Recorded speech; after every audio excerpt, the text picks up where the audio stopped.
தென்னாடுடைய சிவனே போற்றி, எந்நாட்டவர்க்கும் இறைவா போற்றி. ஓம் நமச்சிவாயம். அன்பிற்குரிய மிதுனம் ராசி நண்பர்கள், சகோதர சகோதரிகள் அனைவருக்கும் எனது கனிவான வணக்கங்கள். மிதுனம் ராசி நண்பர்களுக்கு இந்த 2025ஆம் வருடம் ஜூன் மாதம் ராசி பலன்கள் எப்படி இருக்கும் அப்படிங்கிறத பற்றி ஒரு தெளிவான விளக்கத்தோட பொதுவான பலனாக இந்த மாதம் நமக்கு என்ன ஒரு பாசிட்டிவான விஷயங்கள் நடக்கும் அப்படிங்கிறத பற்றி மட்டும் தெளிவாக நம்ம பார்க்கலாம்.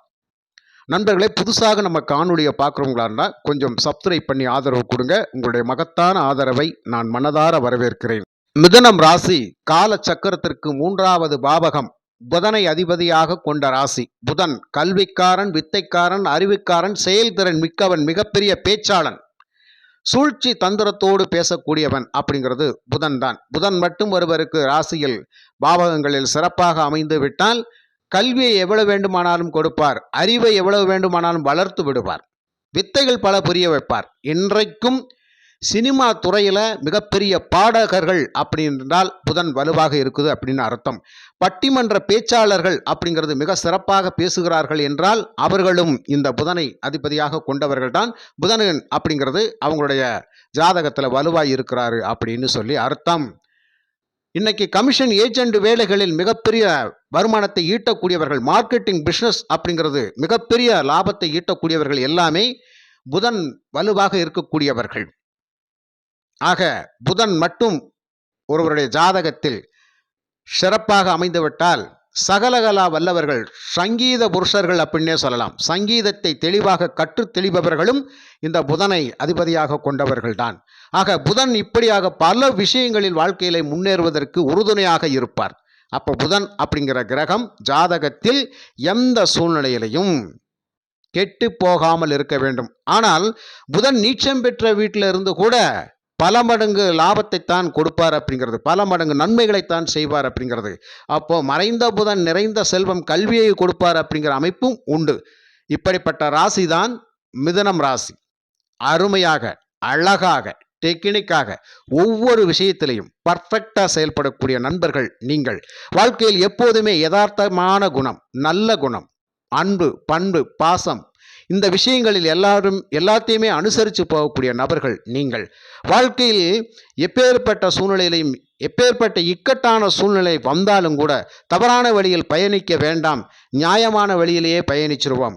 அப்போ நமக்கு சொந்த கைகால்கள் இருக்குது, அடுத்தவங்களை நாம ஏன் நம்பணும் அப்படின்னு சொல்லி தன்னுடைய சுய உழைப்பின் மூலமாக உழைச்சு முன்னேறக்கூடிய நபர்கள். அப்படித்தான் உழைத்து சம்பாதித்தாலும் ஒரு ஈகை குணமும் உங்களுக்கு அதிகமாக உண்டு. அதாவது ஒரு குழந்தைகிட்ட எனக்கு அது சாப்பிட்டுட்டு இருக்க ஒரு விஷயத்த, ஒரு பொருளை நம்ம கேட்டோம்னா உடனே அந்த குழந்தைக்கு கொடுக்கணும்னு ஒரு எண்ணம் வந்து கொடுக்குது பார்த்தீங்களா? அப்படிப்பட்ட குழந்தை மனம், தெய்வீக குணம் கொண்டவர்கள் தான் இந்த மிதுன ராசி நண்பர்கள். கேட்டால் இல்லை என்று சொல்ல மாட்டார்கள், இருப்பதை கொடுப்பார்கள். ஐயோ என்னிடத்தில் இல்லை, எங்காவது வாங்கி கொடுக்கிறேன் அப்படின்னு சொல்லி தன்னுடைய வேலையும் விட்டுவிட்டு ஒரு 10 நிமிஷம், 1 மணி நேரமாவது மற்றவர்களுக்கு செலவழிக்கக்கூடியவர்கள். இப்படியெல்லாம் வாழ்க்கையில் யதார்த்தமான விஷயங்கள் அப்படிங்கிறது உங்களுக்கு நிறைய உண்டு. ஆனால் சில நேரங்களில் இந்த யதார்த்தங்களுக்கு என்ன கிடைக்குது? ஏமாற்றங்கள் கிடைத்து விடுகிறது, நம்பிக்கை துரோகங்கள் கிடைத்து விடுகிறது. ஆக பல விஷயங்கள் நாம் பாதிக்கப்படக்கூடிய அமைப்பும் உண்டு. அதற்கு ராசிக்கு 7ஆம் இடம் அப்படிங்கிறது குரு பகவானுடைய வீடு. அப்போ குரு பகவான் உங்களுக்கு மாரகாதிபதியாக வர குரு திசை நடக்கிற காலகட்டங்களில் கண்டிப்பாக மிதுனராசி நண்பர்கள் வாழ்க்கையில் கவனத்துடன் பயணிக்க வேண்டும் அப்படிங்கிறதான். எல்லா தசை நடக்கிற காலகட்டங்களில் நாம் பாதிக்கப்பட மாட்டோம், புத்தி நடக்கிற காலங்களில் பாதிக்கப்பட மாட்டோம். அதிகமாக குரு தசை, குரு புத்தி காலங்களில் மட்டும்தான் நாம் பாதிப்பை சந்திப்போம். அப்போ அந்த காலகட்டம் அப்படிங்கிறது ஒரு 16 வருஷம் மட்டும் கவனமாக இருக்கணும் அப்படிங்கிறதான். ஆக இளமை காலங்கள் அப்படிங்கிறது எப்படியோ போய்விடும். முதுமை காலங்கள் அப்படிங்கிறது மிகப்பெரிய எதிர்பார்ப்பும் வைத்துக்கொண்டு ஏக்க கனவுகளோடு வாழக்கூடிய அமைப்பு அப்படிங்கிறதெல்லாம் இருக்கும். ஆக வாழ்க்கையில் அடித்தளத்திலேயே சேமிக்க கற்றுக்கொள்ளுங்கள். வாழ்க்கையினுடைய ஆரம்ப பகுதியிலேயே எல்லாரையும் புரிந்து செயல்பட்டு கொள்ளுங்கள். வாழ்க்கையின் அடிப்பகுதியிலேயே, வாழ்க்கையின் முற்பகுதியிலேயே உங்களுடைய எதிர்கால தேவைகளை பூர்த்தி செய்வதற்கு ஆயத்தப்படுத்திக் கொள்ளுங்கள். அசால்ட்டா இருந்துடாதீங்க. பொதுநலம் பொதுநலம் என்று ஓடி உங்களுடைய வாழ்க்கையை பாழ்படுத்திடாதீங்க. அந்த பொதுநலத்துக்கு பரிசு அப்படிங்கிறது நிச்சயமா சுயநலமாக கொஞ்சம் இல்லாவிட்டால் ஏமாற்றங்கள் தான் கிடைக்கும் அப்படிங்கிற ஒரு விஷயத்தை பர்ஃபெக்டா வச்சுக்கோங்க. நிறைய நபர்கள், அதாவது வயோதிக காலங்களில் உள்ள மிதுன ராசி நண்பர்கள், சகோதர சகோதரர்கள் கேட்கக்கூடிய கேள்வி எல்லாம், ஐயா 60 வயதுக்கு மேல் ஆகிவிட்டது, மிகப்பெரிய கஷ்டத்தில் இருக்கின்றேன், வயதானவர்களுக்கு என்ன ஐயா வழிமுறைகள் அப்படிங்கிறது சொல்லுங்க ஐயான்னு கேட்குறாங்க. அந்த வயோதிக காலங்களில் நடக்கக்கூடிய தசை தசாபுத்திகள் என்ன மாற்றங்களை கொடுக்கும் அப்படிங்கிறது சுய ஜாதகங்களை பார்த்தால் மட்டுமே தெளிவாக சொல்ல முடியும். ஆக இறுதிக்கால வாழ்க்கை அப்படிங்கிறது நாம் ஏமாற்றப்படக்கூடாது, ஏக்க கனவுகளோடு வாழக்கூடாது என்றால் ஆரம்ப கட்டத்திலேயே உங்களுக்கான விஷயங்களை பர்ஃபெக்டா செய்து யாரையும் நம்பி பயணிக்காமல் எதிர்கால தேவைகளுக்கு ஒரு முதலீடை ஒதுக்கி வைத்து அதை பாதுகாத்து வைத்துக் கொள்ளுங்கள். இது மட்டும்தான் உங்களுக்கு சொல்லக்கூடிய விஷயம். Sir, right, okay. இப்போ இந்த மிதுன ராசி நண்பருக்கு ஜூன் மாதம் என்ன சிறப்பான பலன் நடக்கும் அப்படிங்கிறத பார்க்கலாம். அதாவது குரு பகவான் ராசியிலிருந்து 5ஆம் பார்வை பார்க்கக்கூடியது அதிர்ஷ்டஸ்தானத்தை பார்ப்பார். அந்த 5ஆம் வீடு சுக்கிரனுடைய வீடு. இந்த சுக்கிர பகவான் இந்த ஜூன் மாதத்துல உங்கள் ராசிக்கு 11ஆம் இடம் லாபஸ்தானத்திலிருந்து 7ஆம் பார்வையாக அந்த 5ஆம் இடத்தை பார்ப்பார். ஐயா, மிதுன ராசிக்கு வந்து இந்த ஜூன் மாதம் பர்ஃபெக்டா சொல்லணும் அப்படின்னு சொன்னார், நல்ல விஷயங்கள் அப்படின்னு சொல்லக்கூடிய அப்படின்னா இந்த 5ஆம் இடம் வலுப்பெறுது. அசுர குருவும் தேவ குருவும் அந்த 5ஆம் வீட்டை பார்ப்பது அப்படிங்கிறது போட்டி போட்டு கொண்டு ஒவ்வொரு விஷயத்தையும் நான் செய்கிறேன், நான் கொடுக்குறேன் அப்படின்னு சொல்லி மிதுன ராசிக்காரர்களுக்கு கொடுக்கக்கூடிய அமைப்புல இந்த குரு பகவானும் சுக்கிர பகவானும் செயல்படுவார்கள். அப்படி என்றால் 5ஆம் இடம் வலுப்பெறுதா? பூர்வீக புண்ணியஸ்தானம், புத்திரஸ்தானம், குலதெய்வஸ்தானம், சந்தான விருத்தி ஸ்தானம், போட்டி பந்தயங்களில் கலந்து கொண்டு வெற்றி பெறக்கூடிய ஸ்தானம், மந்திர உபதேசங்களில் ஜெயிக்கக்கூடிய ஸ்தானம், மந்திர உபதேசங்களை கற்று தெளியக்கூடிய ஸ்தானம், உயர் கல்வி, உயர் ப்ரொமோஷன், உயர் வேலை வாய்ப்பு அப்படிங்கிறது எல்லாமே இந்த 5ஆம் இடம். ஆக அடுத்தடுத்து என்ன செய்தாலும் அதை சக்சஸ் அப்படிங்கிற அமைப்புல கொண்டு போய் சேர்க்கக்கூடிய இடம் இந்த 5ஆம் இடம். அப்ப 5ஆம் இடம் வலுப்பெற்று விட்டால் உங்களுக்கு தோல்விகள் இல்லைன்னு அர்த்தம். அப்போ ஒரு மனுஷனுக்கு 5ஆம் இடம் தாங்க ரொம்ப ரொம்ப முக்கியமான விஷயம்.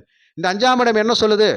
நீண்ட நாட்களாக திருமணம் முடிந்து பல வருடங்களாகிவிட்டது, குழந்தை பேர் இல்லை, 11 வருடங்களாகிவிட்டது, 10 வருடங்களாகிவிட்டது, ஆனால் எனக்கு குழந்தை பேர் இல்லை. இப்போ அந்த குழந்தை பேர் ஸ்தானத்தை குரு பார்க்கிறாரு, சுக்கிரனு பார்க்கிறாரு. கண்டிப்பா பர்ஃபெக்டா இந்த வருஷத்துல உங்களுடைய வீட்டில் மழலை செல்வம் தவழும். அப்போ புது வரவு இருக்குது, ரொம்ப சந்தோஷப்பட்டுக்கலாம். இந்த மிதுனராசி நண்பர்கள் ட்ரேடிங்ல இருக்கக்கூடியவங்களுக்கு இது ஒரு அற்புதமான மிகப்பெரிய நல்ல யோகமான காலம். ஒரு வருஷம் கண்டிப்பா சிறப்பான வெற்றி, கண்டிப்பா தைரியமா துணிஞ்சு இறங்குங்க. அதுக்கு முன்னாடி உங்க சுய ஜாதகங்கள்ல உங்களுக்கு இந்த 5ஆம் இடம் அப்படிங்கிறது எப்படி இருக்குன்னு ஒரு தெளிவான ஒரு ஆய்வை பார்த்துக்குங்க. மெயினா இந்த ட்ரேடிங் சம்பந்தப்பட்ட விஷயங்களுக்கு ராகு பகவான் எங்க இருக்காருன்னு பாருங்க. உங்க சுய ஜாதகங்கள் அவரும் கொஞ்சம் வலுவா இருக்கணும், அவரும் ஒரு சுபத்துவத்தோட இருக்கணும். ஆனால் அவரும் இந்த வருஷம் சுபத்துவம் பெறுகின்றார். கோச்சாரத்துல அருமையாக இருக்குது. 9ஆம் இடத்துல ராகு வந்து அதை 9ஆம் பார்வையாக குரு பகவான் பார்க்கின்ற பொழுது ராகு இங்கே ட்ரேடிங்ல உங்களை மிகப்பெரிய வெற்றியை கொடுப்பார். அப்ப மிதுனராசி நண்பர்களுக்கு ட்ரேடிங்ல இருக்கக்கூடியவங்களுக்கு கண்டிப்பாக சக்சஸ். அப்போ பணம் கொட்டுன்னு கொட்டும் அப்படிங்கிறது தான். நினைத்தபடி 5ஆம் இடம் நினைப்பு, மனம், காதல், அதாவது மனசு சந்தோஷத்தை பெற்று சொல்லக்கூடிய இடம் அப்படிங்கிற பொழுது மனசு எப்பவுமே தெளிவா அற்புதமா செயல்படும். அப்ப அந்த 5ஆம் இடத்தின் வழியாக பலவிதமான நன்மைகளை மிதுனராசி நண்பர்கள் அடைய காத்திருக்கின்றார்கள்.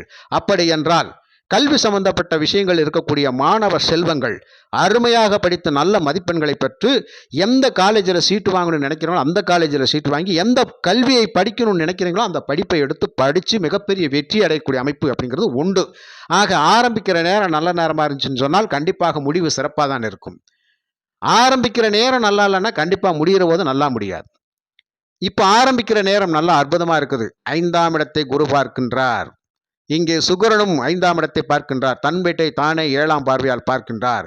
அப்போ சுக்கிரன் ஆடம்பரம், லக்ஸூரியஸான ஒரு வாழ்க்கை, அற்புதமான நல்ல வண்டி வாகன அமைப்புகள், வீடு, சொத்து, பத்து, நிலம், அப்படிப்பட்ட விஷயங்கள் எல்லாம் சுக்கிரன் கொடுக்கக்கூடியது. ஆடை ஆபரணங்கள் சுக்கிரன் கொடுக்கக்கூடியது.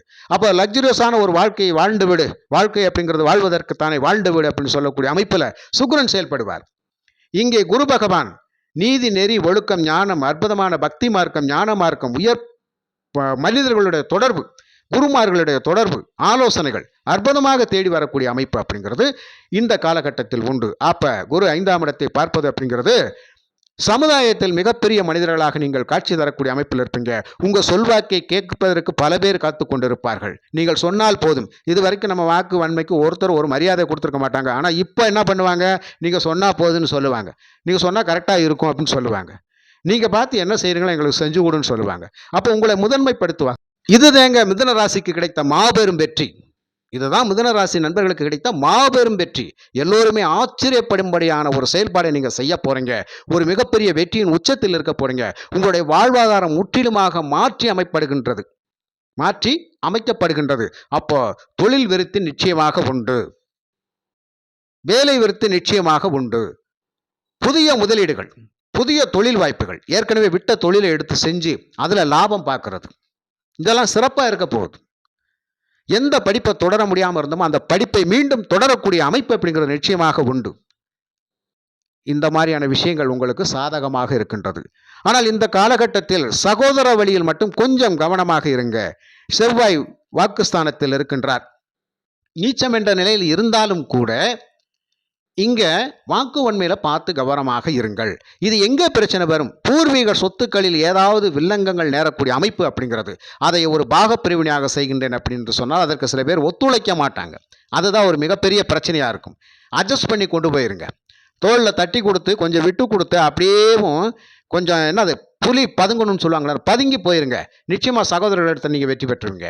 அப்போ ஆட்டோமேட்டிக்காக அந்த பிரச்சனையை முடிச்சு வைப்பாங்க. அப்போ பூர்வீக சொத்துக்களில் வில்லங்கங்கள் ஏதாவது இருந்தால் சகோதரர்களை அனுசரித்து போய் அந்த காரியத்தை சாதிச்சுக்கங்க. வீம்பு பண்ண வேணாம், வீம்பு பேச்சு பேச வேணாம், வீண் வாக்குவாதங்களில் ஈடுபட வேணாம். அது மட்டும் கரெக்டாக வச்சுக்கோங்க. சரிங்களா சாமி? இது ஒரு மிகப்பெரிய அற்புதமான விஷயம். அதுக்கப்புறம் திருமண பந்தம் நீண்ட நாட்களாக எதிர்பார்த்து காத்து கொண்டிருக்கின்றேன். மன வாழ்க்கைக்காக ஒரு மணப்பெண்ணை கரம் பிடிக்க வேண்டும், ஒரு மணமகனை கரம் பிடிக்க வேண்டும். வாய்ப்புகள் நிச்சயமா இந்த காலகட்டத்தில் அது நடந்தே ஈடேறும். புதிதாக வண்டி வாகனங்கள் சொத்து பத்தி நிலமெல்லாம் வாங்கி நாம் பயன்படுத்தக்கூடிய அமைப்பில் நாம் இருக்க போறோம். அதே மாதிரி குலதெய்வ வழிபாடு உங்களுக்கு அருமையாக இருக்கும். கண்டிப்பாக எத்தனையோ வருடங்களாக நான் குலதெய்வம் கோயிலுக்கு போகணும்னு முயற்சி பண்றேன், போகவே முடியலைங்க, அதற்கு வாய்ப்பே கிடைக்க மாட்டேங்குது அப்படின்னு சொல்லி காத்து கொண்டு இருந்தால் நிச்சயமா இந்த வருஷம் அந்த குலதெய்வம் கோயிலுக்கு போவீங்க. தரிசனம் அழகா பண்ணுவீங்க, சிறப்பு வழிபாடுகள் எல்லாம் பண்ணுவீங்க. அதன் மூலமாக குலதெய்வத்தினோட அனுகிரகம் உங்களுக்கு நிச்சயமாக கிடைக்கும். இது ஒரு மிகப்பெரிய விஷயம் இல்லையா? அப்போ மனசு ரொம்ப சந்தோஷப்படக்கூடிய அமைப்பு அப்படிங்கிறது இருக்கும். கடன் விவகாரங்களில் சிக்கி தவித்து கொண்டிருப்பவர்களுக்கு இங்கே ஒரு விடிவு காலம் அப்படிங்கிறது, விமோசனம் அப்படிங்கிறது கண்டிப்பாக கிடைச்சிடும். கண்டிப்பா மீண்டும் வெளியில வந்துடலாம். தாராளமாக நம்புங்கள். ஏனென்றால் இந்த 5ஆம் இடம் வலுப்பெற்று விட்டால் அதிர்ஷ்டத்தின் வாயிலாக கண்டிப்பாக பணம் பொருள் கிடைத்தே தீரும். அதனால தான் சொல்லிட்டேன், நீங்க எந்த போட்டியில கலந்துக்கணும் கலந்துக்கங்க, நிச்சயமா வெற்றி பெறலாம். 5ஆம் இடம் தான் அதிர்ஷ்டம். அந்த 5ஆம் இடத்தின் அதிபதி லாபஸ்தானத்தில் ஒன்றுக்கும் மேற்பட்ட விஷயங்களில் மாபெரும் வெற்றியை பெறக்கூடிய அமைப்பு அப்படிங்கிறது மிதனராசி நண்பர்களுக்கு உண்டு. அதனால்தான் கடந்த ஒரு பதிவில் நான் மிதனராசிக்கு ஜாக்பாட் விஷயங்கள் அப்படிங்கிற சக்சஸ் ஆகும்னு சொல்லியிருக்கிறேன். தாராளமாக முயற்சி பண்ணுங்க, சக்சஸ் பண்ணலாம். அப்போ வாழ்க்கையின் மிகப்பெரிய பொருளாதார உச்சத்துக்கு நாம் வரக்கூடிய அமைப்பு அப்படிங்கிறது இந்த ஜூன் மாதம் நிச்சயமாக உண்டு. உங்களை வேண்டா வெறுப்பாக பார்த்தவர்கள், உங்களை அவமானப்படுத்தி அசிங்கப்படுத்தினவர்கள், நீ எல்லாம் வாழ்க்கையில் என்னைக்காவது முன்னுக்கு வந்துடுவியா அப்படின்னு சொல்லி உங்ககிட்டயே வாங்கி தட்டு உங்களை பேசினவங்க, உங்களை மதிக்காமல் இருந்தவங்க, இப்போ வீட்டில் பார்த்தீங்கன்னா கணவன் மனைவி சண்டை கூட நம்மளை ரொம்ப கணவர் ரொம்ப மனைவியை அவமானப்படுத்திருப்பார், கொடுமைப்படுத்திருப்பார். இந்த நேரம் பார்த்து மனைவி ஏதாவது ஒரு விஷயத்தில் சக்ஸஸ் பண்ணிடுச்சுன்னா ஓடி காலில் விழுவக்கூடிய அமைப்பெல்லாம் உண்டு. ஆகா, என் மனைவி மாதிரி வருமான்ற அமைப்பு. அப்போ ஏதோ ஒரு விஷயத்தை நம்ம சாதிக்க பிறந்திருக்கோம். அதே மாதிரி தான் கணவனையும் பேசியிருந்தால் அந்த கணவருக்கு ஒரு நல்ல வாய்ப்பு கிடைக்கிற போது பரவாயில்ல, என் வீட்டுக்கார மாதிரி வருமா அப்படிங்கிற அமைப்பு. இந்த இடத்துல என்னது, பொருளாதாரம் தான் உங்களை நல்வழிப்படுத்த போகுது. அப்போ பொருளாதாரம் மட்டும் சிறப்பாக இருக்க போகுது. அன்பு பாசு கருணை அப்படிங்கிறது சாதாரணமாக இருக்கக்கூடிய விஷயங்கள். சில வீடுகளில் பொருளாதாரம் தான் பிரச்சனையாக இருக்கும். அதை தான் ஒருத்தரை தாழ்வு மனப்பான்மை கொடுத்து சண்டை சச்சரவுகள் அப்படிங்கிறது வந்துகிட்டு இருக்கும். அந்த பொருளாதாரம் மேம்பட போகுது, அவ்வளோதான் விஷயம். அப்போ மிதுனராசிக்கு ஜூன் மாதம் பொருளாதார உயர்வு நிச்சயமாக உண்டு. நினைத்த காரியங்கள் நினைத்தபடியே நடக்கக்கூடிய அமைப்பு அப்படிங்கிறது நிச்சயமாக உண்டு. புரியுங்களா? பெண்கள் எல்லா விஷயத்திலும் சாதிக்க பிறந்தவர்கள். கண்டிப்பாக பெண்களுக்கு தன்னுடைய குடும்ப சூழ்நிலையை சமாளிக்கக்கூடிய அளவுக்கு தைரியம் தன்னம்பிக்கை வந்துடும். கண்டிப்பாக பணப்பொருள் ஈட்டக்கூடிய விஷயங்களில் பெண்கள் சாதிப்பார்கள். சுயதொழில் பண்ணக்கூடிய நிறைய பெண்களுக்கு சாதனை அப்படிங்கிறது கண்டிப்பாக. அதனால தான் சாதனையாளர்கள் மிதுனராசி நண்பர்கள் ஜூன் மாதத்தில் அப்படின்னு சொல்லிட்டேன். 9ஆம் இடத்துல ராகு, எங்கு வேண்டுமானால் பயணித்துக் கொள்ளுங்கள், குருவனுடைய பார்வை இருக்கின்றது. ஆக சிறப்பான ஒரு வழிமுறைகள் அப்படிங்கிறது கிடைக்கும். 10 ராஜ பதவியை தரக்கூடிய சனி பகவான் தொழில் வாய்ப்பு, வேலை வாய்ப்பு அருமையாக இருக்கும். அரசு சார்ந்த துறைகளுக்கு முயற்சி பண்ணக்கூடிய நிறைய மிதுனராசி மாணவ செல்வங்களுக்கு கண்டிப்பாக வாய்ப்புகள் அதிகமாக கிடைக்கும். போட்டித் தேர்வுகளில் கலந்து கொண்டு நான் பரீட்சை எழுதிட்டு பாஸ் பண்ணிட்டு காத்துக்கிட்டு இருக்கேன் அப்பாயின்மெண்ட் ஆர்டரை வாங்குறதுக்கு, இந்த வருஷத்துல வாங்கி உள்ள போயிருவீங்க. கண்டிப்பா ஒரு நல்ல வேலையில போய் இருப்பீங்க. நீங்க எந்தெந்த விஷயத்துல எல்லாம் ஒரு மன சந்தோஷத்தோட இல்லாம மன வருத்தத்தோட இருந்தீங்கன்னா அந்த காரியங்கள் எல்லாம் சக்சஸ் ஆகும் அப்படிங்கிறது. அப்போ மிதுனராசி நண்பர்கள் ஜூன் மாதம் ராசி பலன்கள் எதிர்பாராத திடீர் திருப்பங்களை வாழ்க்கையில் கொடுத்து மிகப்பெரிய முன்னேற்றத்தினுடைய பாதைக்கு உங்களை அழைத்து செல்லும் என்று கூறி மீண்டும் ஒரு நல்ல பதிவில் நான் உங்களை சந்திக்கின்றேன். நன்றி, வணக்கம்.